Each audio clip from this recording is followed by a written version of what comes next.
Hello guys, welcome back my YouTube channel MSCC Sameli.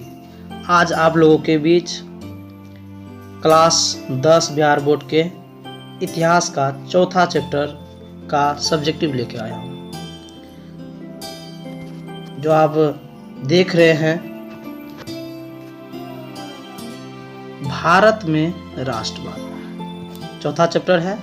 इससे भी पहले हमने वीडियो लोड किया है, आप उसे देख सकते हैं। ये सब्जेक्टिव है। पहला नंबर है खिलाफत आंदोलन क्या है। तो गाइस देख सकते हैं, प्रथम विश्व युद्ध के बाद तुर्की की हार के बाद तुर्की का सुल्तान जो इस्लामी संसार का खलीफा हुआ करता था, जिसके साथ अपमानजनक संधि तथा दुर्व्यवहार हुआ करता था, जिसके साथ अपमानजनक संधि तथा दुर्व्यवहार किया गया। अतः भारत के मुसलमानों को तुर्की के साथ किया गया दुर्व्यवहार पसंद नहीं था। इसी कारण खिलाफत आंदोलन की शुरुआत हुई। भारत में अगर भारत की बात करें तो भारत में खिलाफत आंदोलन का नेता कौन था? ये था महात्मा गांधी। ठीक है, तो चलते हैं अगला सवाल की ओर। अगला सवाल है कि रॉलेट एक्ट से आप क्या समझते हैं? जी, ये दूसरा सवाल है। रॉलेट एक्ट पता है कि भारत विश्व युद्ध के बाद, प्रथम विश्व युद्ध के बाद भारत में बढ़ती हुई क्रांतिकारी, यानी कि 1914 से 1918 के बीच युद्ध चला था, उसके बाद न क्रांतिकारी प्रवृत्ति ज़्यादा बढ़ गया था। इसी को समाप्त करने के लिए एक महोदय था सर सिडनी और दूसरा था चेम्सफोर्ड। यानी सर सिडनी ने चेम्सफोर्ड की अध्यक्षता में, ठीक है, तो 21 मार्च 1919 को एक विधान परिषद में एक एक्ट पारित किया, जिसको क्या कहा गया? रॉलेट। जिसको क्या कहा गया? Rowlatt act. जिसके अंतर्गत यहाँ देख लीजिए, जिसके अंतर्गत, ठीक है ना, किसी भी भारतीयों बिना वारंट के कहीं भी कभी भी गिरफ्तार कर लिया जा सकता था। भारतीयों ने इस कानून को क्या बोला? ये बोला काला कानून, यानी ब्लैक एक्ट।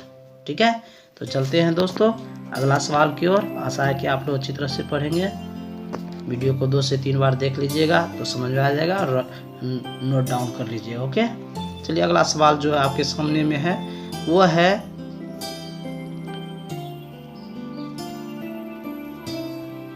दांडी यात्रा। ठीक है, वो कौन है? दांडी यात्रा। ठीक है, तो दांडी यात्रा की बात करें तो दांडी यात्रा का उद्देश्य बताना हमको। तो दांडी यात्रा का उद्देश्य समुद्र के जल से नमक बना लेना है और नमक कानून का उल्लंघन किया गया, यानी कि ब्रिटिश कानून के भय को भारतीय के दिल से निकालने का काम किया था। किसने?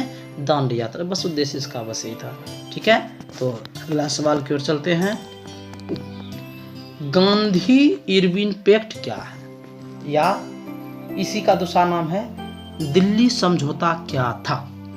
तो दोस्तों दिल्ली समझौता की बात करें तो दिल्ली समझौता, गांधी इरविन पैक्ट अथवा दिल्ली समझौता, सविनय अवज्ञा आंदोलन के व्यापकता ने अंग्रेजी सरकार लॉर्ड इरविन ने गांधी जी से समझौता करने के लिए 5 मार्च 1931 को दिल्ली में बुलाकर यह समझौता गांधी और लॉर्ड इरविन के बीच हुआ।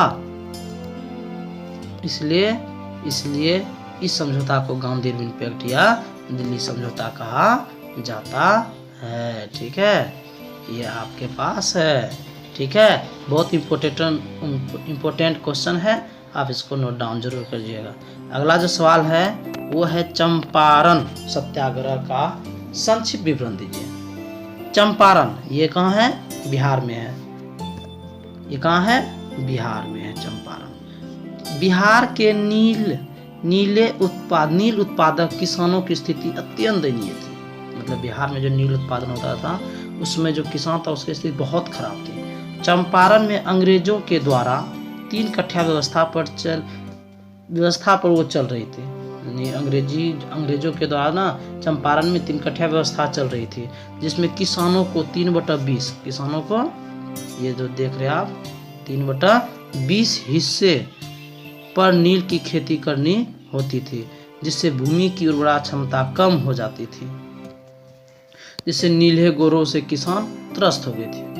क्योंकि गांधी ने इस आंदोलन को सत्य और अहिंसा के रूप में अपनाया था, ठीक है, इसी को आधार मानकर चलाया था, इसलिए से क्या है चंपारण सत्य यानी सत्य के आधार पर चला, जैसे सत्याग्रह। ठीक है, चलते हैं छठा क्वेश्चन की ओर।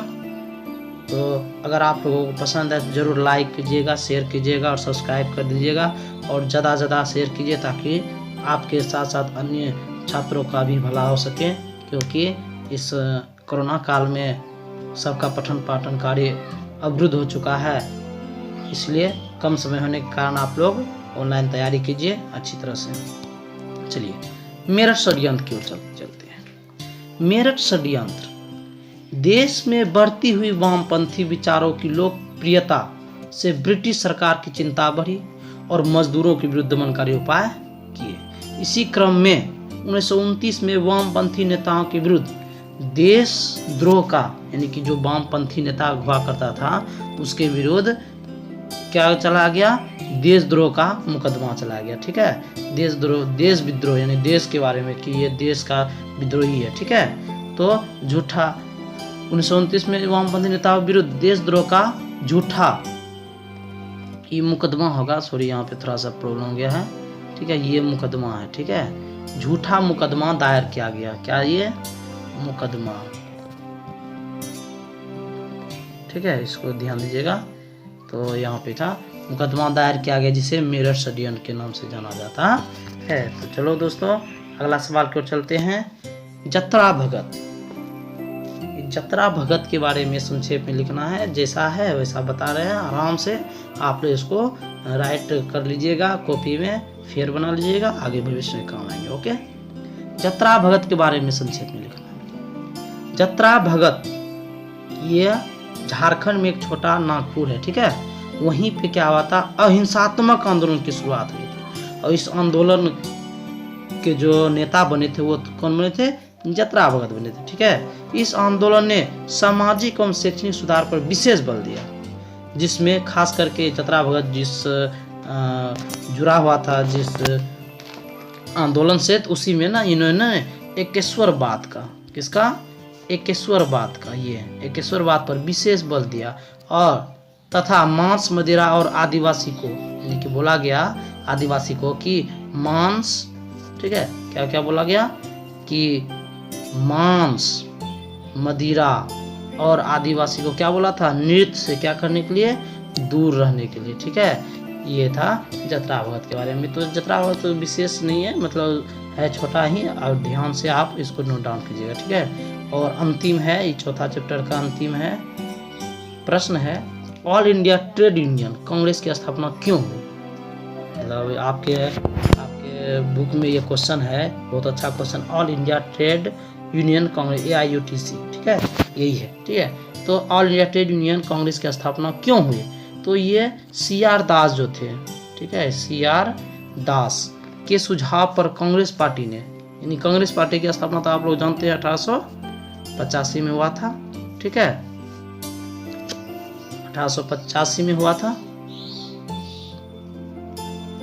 ठीक, तो पार्टी ने 31 अक्टूबर 1920 को all India trade union Congress की स्थापना की। CR दास के सुझाव पे यह था, कांग्रेस ने ही किया था। ठीक है, 1920 में किया था ऑल इंडिया ट्रेड यूनियन की स्थापना। इसका मुख्य उद्देश्य पता है, मुख्य उद्देश्य था किसानों एवं श्रमिकों को राष्ट्रीय आंदोलन से जोड़ने एवं मांगों की समर्थन करना था। यानी कि इसका काम था कौन सी, इसका मेन काम था कि ये मांग करेगा।